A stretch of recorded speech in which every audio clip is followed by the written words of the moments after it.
ಮಂಜುನಾಥ್ಗೆ ಇಡಿ ಸಂಕಷ್ಟ ಎದುರಾಗಿದೆ. ಅವರ ಮನೆಗಳಲ್ಲಿ ಇಡಿ ರೇಡ್ ನಡೆದಿದೆ. ಅದರಲ್ಲಿ ದಾಖಲೆಗಳು ಸಿಕ್ಕಿರ್ತಕ್ಕಂಥದ್ದು. ಚಿನ್ನ ಪತ್ತೆ ಆಗಿದೆ ಅಂತ ಸದ್ಯ ಬೆಂಗಳೂರಿನಿಂದ ಬೆಳಗಾವಿ ಮನೆಗೆ ಬಂದಿದ್ದಾರೆ ಮಂಜುನಾಥ್. ಯಾವುದೇ ಕ್ಷಣದಲ್ಲಾದರೂ ಮಂಜುನಾಥ್ ಅವರನ್ನ ಬಂಧಿಸುವ ಸಾಧ್ಯತೆ ಇದೆ ಅಂತ ಹೇಳಲಾಗ್ತಾ ಇದೆ. ಮಂಜುನಾಥ್ಗೆ ಸಂಬಂಧಿಸಿದ ಮನೆಗಳಲ್ಲಿ ದಾಖಲೆ ಮತ್ತೆ ಒಂದಷ್ಟು ಚಿನ್ನ ಎಲ್ಲವೂ ಕೂಡ ಪತ್ತೆಯಾಗಿದೆ.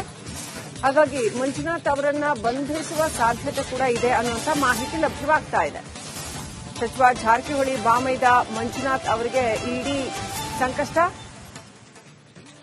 ಇಡಿ ಅಧಿಕಾರಿಗಳು ಮಂಜುನಾಥ್ ಅವರಿಗೆ ಸಂಬಂಧಪಟ್ಟ ಮನೆಗಳಲ್ಲಿ ರೇಡ್ ಕಂಡಕ್ಟ್ ಮಾಡ್ತಾ ಇದ್ದಾರೆ. ಅಲ್ಲಿ ದಾಖಲೆಗಳು, ಚಿನ್ನ ಮುಂತಾದವು ಪತ್ತೆಯಾಗಿದೆ ಅಂತ ಹೇಳಲಾಗ್ತಾ ಇದೆ.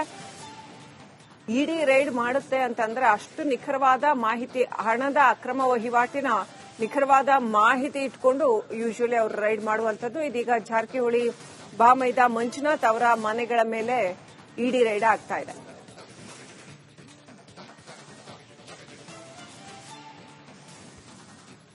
ಇನ್ನು ಮೈಸೂರಿನಲ್ಲಿ ಮಂಜುನಾಥ್ ಆಪ್ತೆಗೂ ಕೂಡ ಇಡಿ ಸಂಕಷ್ಟ ಅಂತ ಹೇಳಲಾಗ್ತಾ ಇದೆ. ಮಂಜುನಾಥ್